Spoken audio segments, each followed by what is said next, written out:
तू आंसुओं की बुखल न कर इस निहाल से।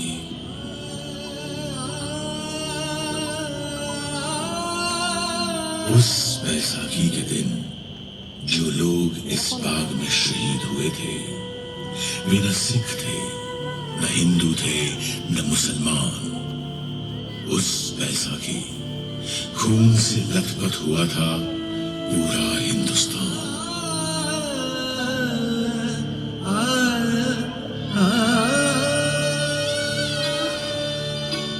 वो अमृतसर में 13 अप्रैल 1919 इतवार की एक सुबह थी।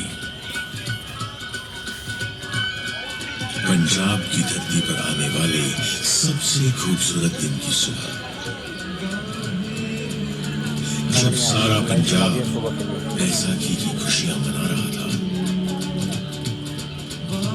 न जाने कितने लोग हरमिंदर साहब के दर्शन पर और खालसा का स्थापना का दिवस मनाने आए हुए थे। अमृतसर के गली बाजारों में चहल पहल थी।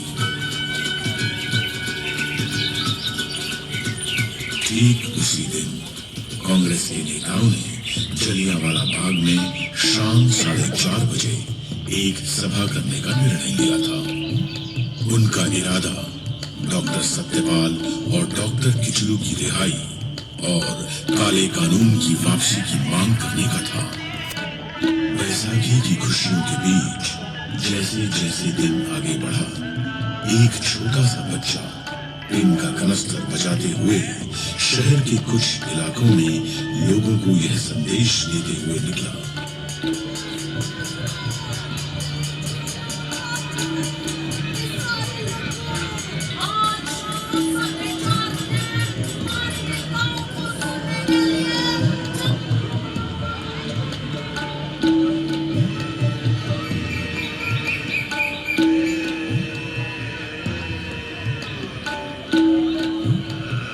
जैसे ही इस बच्चे की मुरादी को बैसाखी मनाते हुए लोगों ने सुना, तो सोचा कि जुल्म का विरोध करना तो कोई जुल्म नहीं है। वीर जी, बात पे आ रहे हो कि नहीं आ रहे हो? हाँ, सुना है सब आए हुए। आप चलो, हम मत हटे क्या है बस। कोई कानून लगाया सरकार ने? हाँ, सुना तो मैंने भी वही है। शाम को बाद में पता चल ही जाएगा। वैसे पर जाइए, आप आ रहे हो ना? आहो, जस्सी को लेके पहुंच जाऊंगी 4:30 बजे। वैसे भी जलियांवाला बाग में तो लोग पहले से ही आपस में खुशियां बांट रहे थे, आराम कर रहे थे। मगर उन मासूम लोगों को यह मालूम नहीं था कि जनरल डायर ने अमृतसर में मार्शल लॉ लगा दिया है। प्रभात फेरियां निकालने और सभाएं करने पर प्रतिबंध लग चुका है, क्योंकि सरकार ने मार्शल लॉ लगाने की कोई मुनादी ही नहीं कराई थी। लगभग दोपहर 12:30 बजे के करीब जनरल डायर को जलियांवाला बाग में होने वाली सभा की जानकारी मिली। साहब, सुना है कोई सभा होने वाली है। साहब, बाग में, जलियांवाला बाग में। सुना तो था यही 4-4:30 के करीब। देखता हूँ सभा को। जनरल डायर, ये वही नाम था जो आगे जाकर अंग्रेज हुकूमत के जुल्म और सितम का सबसे काला अध्याय बनने वाला था। वो अंग्रेज हुकूमत जिसने भारत में इंसाफ के हक में उठने वाली हर आवाज को हर तरह से कुचलने की कोशिश की थी। फिर चाहे वो आवाज गर्जना में उठी हो या शांति में। 1770 में सन्यासियों और फकीरों ने संघर्ष किया, तो सन 1857 में पूरे देश ने एक होकर अंग्रेजों के खिलाफ पहले स्वतंत्रता संग्राम की हुंकार भरी। इस संग्राम की हुंकार को अंग्रेजों ने दबा जरूर दिया था, लेकिन हुंकार जब तक जिंदा हो, वो मुंह पर रखी गई हथेली में से भी फूट फूट कर निकलती रहती है।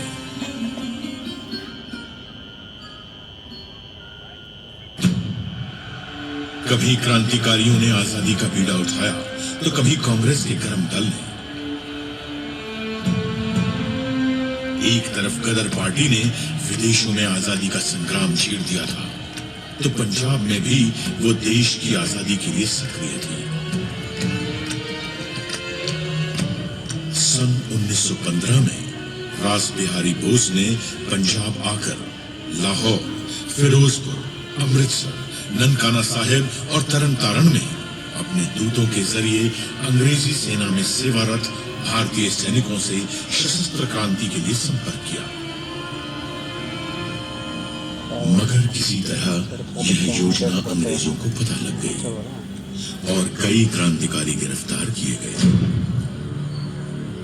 16 नवंबर 1915 के दिन 19 वर्ष के बालक करतार सिंह सराभा को अंग्रेजों ने लाहौर की जेल में फांसी के फंदे पर लटका दिया।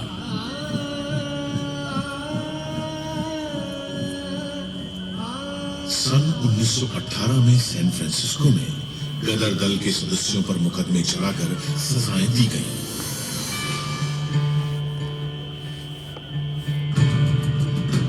यह पहले विश्व युद्ध का समय था और अंग्रेजों ने अपने हित से इस युद्ध में भारत को भी झोंक दिया था। इस युद्ध में अंग्रेजों ने भारत की संपदा, युद्ध सामग्री और सैनिकों का जमकर इस्तेमाल किया और बदले में भारत को क्या मिला? एक काला कानून, रॉलेट एक्ट।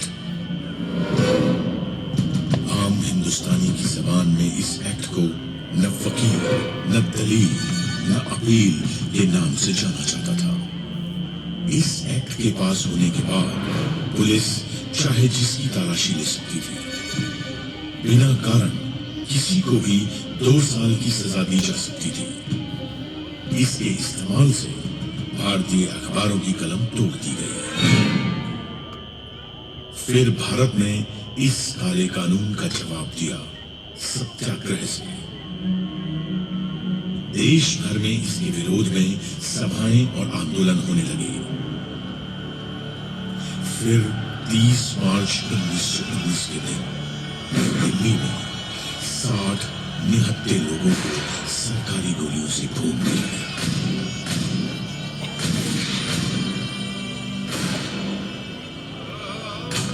पंजाब में डॉक्टर सत्यपाल और डॉक्टर सैफुद्दीन किचलू इसी कानून के विरोध का नेतृत्व कर रहे थे। तभी अंग्रेजों ने उन्हें गिरफ्तार कर लिया। पंजाब की जनता ने इस गिरफ्तारी का विरोध किया और उनकी रिहाई के लिए आवेदन तक दिए। लेकिन पंजाब के lieutenant governor Michael O'Dwyer पर इसका कोई असर नहीं हुआ। उसके इरादे कुछ और ही थे। 9 अप्रैल 1919 को रामनवमी का त्योहार अमृतसर में शांतिपूर्वक बीता था।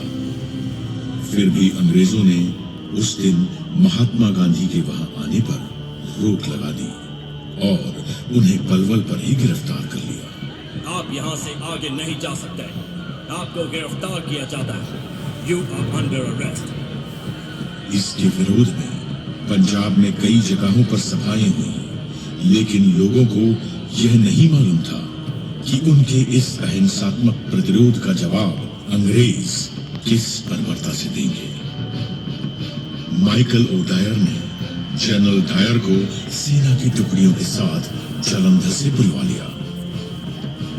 General, report here immediately with your troops। तुम्हारी यहाँ जरूरत है। इन हिंदुस्तानियों को काबू में लाना पड़ेगा। Yes, sir. I'm coming. जब जलियांवाला बाग में बैसाखी मनाने आए हजारों हिंदुस्तानी अपने नेता हंसराज को सुन रहे थे, एक हवाई जहाज उनके ऊपर से गुजरा। दरअसल अंग्रेज हवाई जहाज से बाग का मुआयना कर रहे थे। इस घटना से वहां मौजूद लोगों में बेचैनी बढ़ गई। शांति बनाए रखिए, शांति बनाए रखिए। डरने की कोई बात नहीं है। उनके नेता ने उन्हें न घबराने की सलाह दी। तभी कुछ ही देर में दूर से उस संकरी गली से कुछ आवाजें आनी शुरू हुई। कुछ अख्तरबंद गाड़ियां गली के बाहर आ रुकी थी। जनरल डायर अपने 90 सैनिकों के साथ बाग में आ चुका था। अगर हमने या हिंसा की तो हम उनसे अलग कैसे हुए? लोगों में कुछ हलचल सी हुई, मगर हंसराज ने उन्हें डरने से मना किया। डरने की कोई बात नहीं है, हम शांति से बात करेंगे। शांति से बात करते हुए लोगों से किसे खतरा हो सकता था? लोग कुछ सोचते उससे पहले जनरल डायर ने अपने सिपाहियों को पोजीशन लेने का हुक्म दिया। लोगों में खौफ बढ़ता जा रहा था। औरतें अपने बच्चों को देख के दहशत में कांपती जा रही थी। आदमी अपने परिवारों को अपनी बाहों में समेटे चीखों के समुद्र में डूबे जा रहे थे। और बच्चों को तो मालूम भी नहीं था कि उनके मासूम से खिलखिलाते चेहरे कुछ देर बाद एक गहरी और ठंडी खामोशी में गुम हो जाने वाले थे।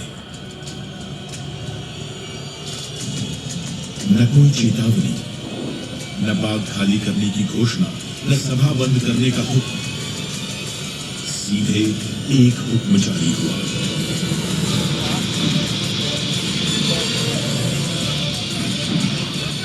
गोलियां बंदूकों की नलियों से फैली। लोग बेतहाशा अपनी जान बचाने के लिए भाग रहे थे, लेकिन न अंग्रेज हुकूमत की बंदूकें रुकी और न डायर की आंखों में कोई इंसानियत छुपी। जो गोलियां उन बेगुनाहों के जिस्मों को चीरती हुई दीवारों में धंस गई थी, वो आज भी यहाँ की दीवारों में दफन है। गोलियां चलती रहीं। अंग्रेजों की गोलियों से जान बचाते हुए उन लोगों के लिए उस दिन एक उम्मीद थी, बाग में मौजूद कुआं। लोग बचते बचाते उस कुएं में गिरने लगे, तो कुछ लोगों ने गोलियों से बचने के लिए उस कुएं में कूदना शुरू किया।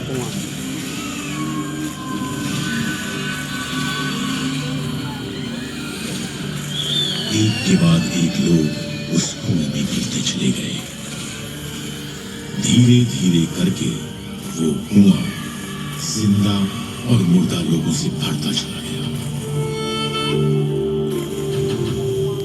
कुआं इंसान की प्यास बुझाता है, लेकिन उस दिन इस कुएं ने शैतान की प्यास बुझाई थी। ये कुआं इस ऐतिहासिक मैदान के बीच में गूंजता हुआ एक काला धब्बा है, जिसमें आज भी उन मासूमों की चीखें गूंज रही हैं। उस दिन जलियांवाला बाग में खूनी जनरल डायर की प्यासी बंदूकें गोलियां खत्म होने तक चलती रहीं और हिंदुस्तानी शहीद होते रहे। उसे तो यह अफसोस हो रहा था कि गली संकरी होने के कारण वह अपनी मशीन गन वहां तक नहीं ला पाया था।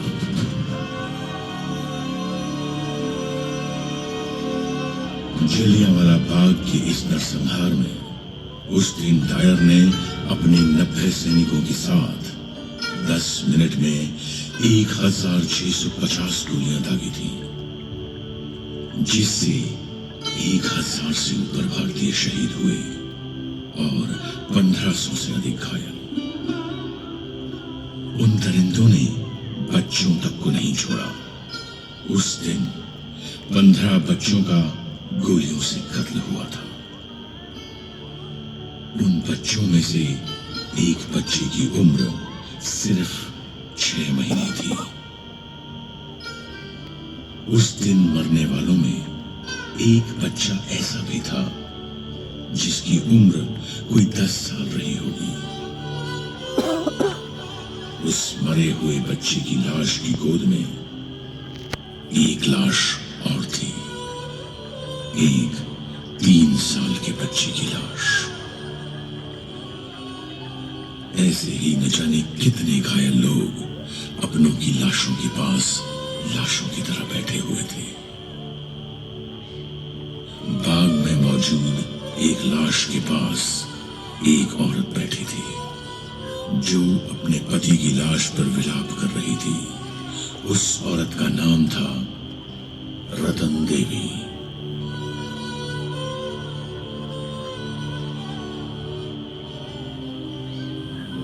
कुत्तों को भगाने के लिए मैंने एक छड़ी खोजी। वहां दर्द में छटपटाते 3 और लोगों को भी देखा। साथ ही करीब 12 साल के एक बच्चे को देखा, जिसने कराहते हुए विनती की कि मैं वहां से ना जाऊं। मैंने पूछा कि क्या मैं उसे कुछ उड़ा दूं, लेकिन उसे तो केवल पानी चाहिए था। उस जगह मैं पानी कहां से लाती? अपनी अनुभूतियों को व्यक्त करना मेरे लिए असंभव है। वहां मृतकों के ढेर लगे पड़े थे। उनमें से बहुत से छोटे छोटे मासूम बच्चे भी थे। मैं वो दृश्य कभी नहीं भूल सकती। मृतकों के उस एकाकी जंगल में पूरी रात मैंने अकेले ही बिताई। हर घंटे घड़ी की आवाज सुनाई दे रही थी। सुबह 6 बजे मेरी गली से कुछ लोग चारपाई लाए और मैं अपने पति का शरीर घर ले जा सकी। उस रात मैंने जो अनुभव किया, वो केवल मुझे और मेरे भगवान को ही पता है।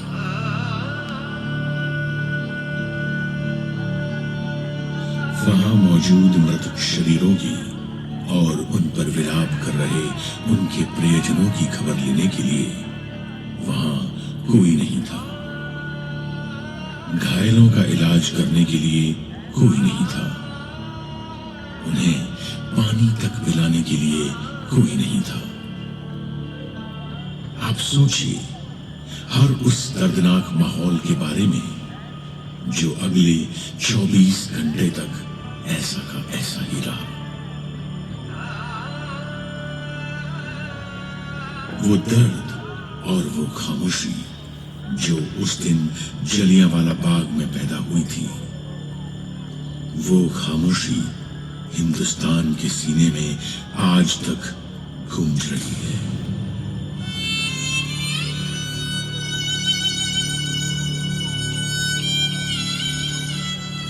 उस वक्त मार्शल लॉ के काले बादलों ने पंजाब को घेर रखा था। अमृतसर में एक तरफ शहीदों के परिवार रुदन में डूबे थे, तो दूसरी तरफ अंग्रेज कहकहे लगा रहे थे, क्लबों में नाच रहे थे, जश्न मना रहे थे। वो रोज मार्शल लॉ का इस्तेमाल करके न जाने कितनों को जेल की सलाखों के पीछे डाल के यातनाएं देते रहे। इस नरसंहार का दोनों दायरों पर कोई असर नहीं हुआ।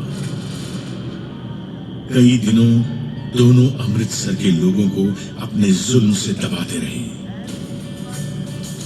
उनका जुल्म इस हद तक था कि जो भी हिंदुस्तानी उस गली से गुजरता था, उसे घुटनों और हाथों पर रेंगने के लिए मजबूर किया जाता था। सारा पंजाब इस अंग्रेजी आतंक का सामना कर रहा था। जब 14 अप्रैल को अमृतसर से 87 किलोमीटर दूर गुजरानवाला में कुछ भारतीय अंग्रेजों के खिलाफ प्रदर्शन कर रहे थे, उन पर हवाई जहाज से बम बरसाए गए। न जाने कितने मारे गए। दुनिया की सभ्यता का झंडा उठाने वाली अंग्रेज हुकूमत का असली चेहरा ये था।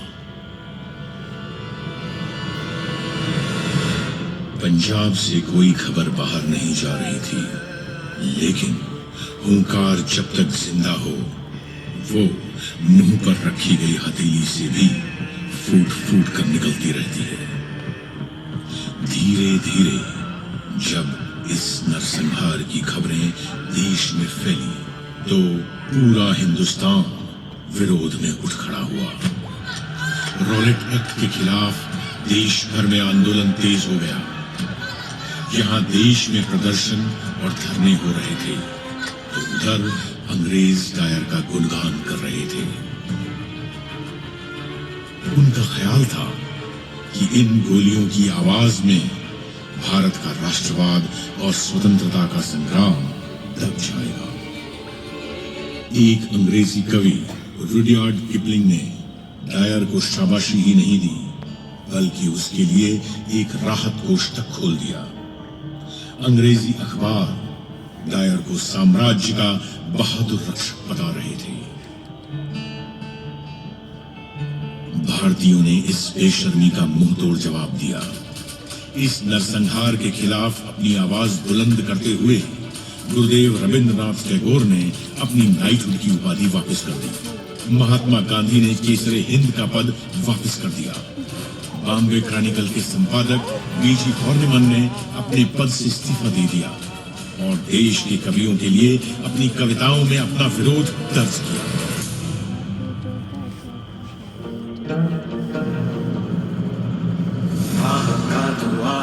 नहीं रंग आसमां का हम तुझको फूंक देंगे डायर तो है कहाँ का। ये आह का दुआ है नहीं रंग आसमां का हम तुझको फूंक देंगे डायर तो है कहाँ का। तू बेवफा है जालिम तू बुरजफा है जालिम बाकी न नाम रखा चाहिए हमें बाग बाग अपनी अता पे ना जा तो करके तूने डायर कर पाया इधर वो जन को जिक्र क्या है जब तुसाना होगा कोई। इन तरानों में देश का दुख था, देशभक्ति थी और ये अंग्रेजों को एक चेतावनी भी थी कि तुम कब तक जुल्म करोगे। यह देश हमारा है और हम इसे आजाद करा के रहेंगे। फिर भी जब देश में हो रहे विरोध रुके नहीं तो उनसे बचने के लिए अंग्रेजी हुकूमत ने हंटर कमेटी बनाई। उस कमेटी की सच्चाई सामने लाने के लिए कांग्रेस ने मदन मोहन मालवीय के नेतृत्व में अपनी इंक्वायरी कमेटी बनाई। पंजाब के लोगों के साथ अपनी एकजुटता दिखाने के लिए कांग्रेस ने अपना वार्षिक अधिवेशन भी अमृतसर में किया। इस अधिवेशन में अंग्रेजों की नृशंसता की जमकर आलोचना की गई। इस घटना के बाद हिंदुस्तान में राष्ट्रीय आंदोलन की विचारधाराएं और अधिक प्रबल हो गईं। जलियांवाला बाग के इस नरसंहार के बाद वहां हुई क्रूरताओं को जब अपने गांव से जाकर एक बालक ने देखा तो उस बालक में देश प्रेम और आजादी के लिए जो अलख जगा उसने उस बालक को भगत सिंह बना दिया। 13 अप्रैल 1919 को हुए इस नरसंहार का बदला 21 साल बाद पंजाब के बेटे शहीद आजम सरदार उधम सिंह की बंदूक ने लिया। वो गदर पार्टी की विचारधारा से प्रभावित थे। लंदन के कैस्टन हॉल में 13 मार्च 1940 के दिन चली वो 6 गोलियां माइकल ओडायर के जिस्म में उतरी। वही माइकल ओडायर जिसने जनरल डायर को जलियांवाला बाग में कत्लेआम करने के लिए भेजा था। उसे गोली मारने के बाद उधम सिंह वहां से भागे नहीं। उन्होंने बड़ी शांति के साथ अपनी गिरफ्तारी दी। मैंने अपनी जिंदगी का मकसद पूरा कर लिया और रही बात माइकल ओडायर की तो वो इसी के लायक था। उसे मेरे हाथों मरना ही था। 21 साल से मुझे उसकी चलवाई गोलियों की गूंज ने सोने नहीं दिया है और अब जाकर वो शांत हुई है। अब मेरे जीने या मरने से कोई फर्क नहीं पड़ता। अब मुझे मौत का कोई खौफ नहीं। अपने मुकदमे के दौरान हिंदू मुस्लिम एकता की मिसाल कायल करते हुए उन्होंने अपना नाम मोहम्मद सिंह आजाद बताया था। मेरे पे कत्ल का इल्जाम है, पता है मुझे अपने किए पर गर्व है क्योंकि मैंने वो अपने मुल्क की आजादी के लिए किया है। क्या ये अदालत मुझे बतलाएगी कि क्या जलियांवाला बाग में जनरल डायर की मनाई हुई वो खूनी बैसाखी कत्लेआम नहीं थी? अंग्रेजों ने उन्हें लंदन की पेंटनविले जेल में फांसी पर लटकाया था। आज भी ये देश उस शहीद सिख को सलाम करता है। शहीद, तेरी मौत ही तेरे वतन की जिंदगी। शहीद, तेरी मौत ही तेरे वतन की जिंदगी। तेरे लहू से जाग उठेगी इस चमन की जिंदगी। खिलेंगे फूल उस जगह कि तू जहां शहीद हो। खिलेंगे फूल उस जगह कि तू जहां शहीद हो। शहीद, तेरी मौत ही तेरे वतन की जिंदगी। ये जो इतिहास आप सबने सुना, ये इतिहास उस क्रूरता का इतिहास है जिसे हमारे देशवासियों ने झेला था। ये इतिहास है जलियांवाला बाग में हुई उस शहादत का जिसने राष्ट्रवाद की एक नई लहर को जगाया था और अंग्रेजी हुकूमत के खिलाफ लड़ने के लिए हमारे देशवासियों का मनोबल दृढ़ किया था। ये वो इतिहास है जो हमें सिखाता है कि जालिम चाहे कितना भी क्रूर क्यों ना हो, वो एक दिन झुकता जरूर है।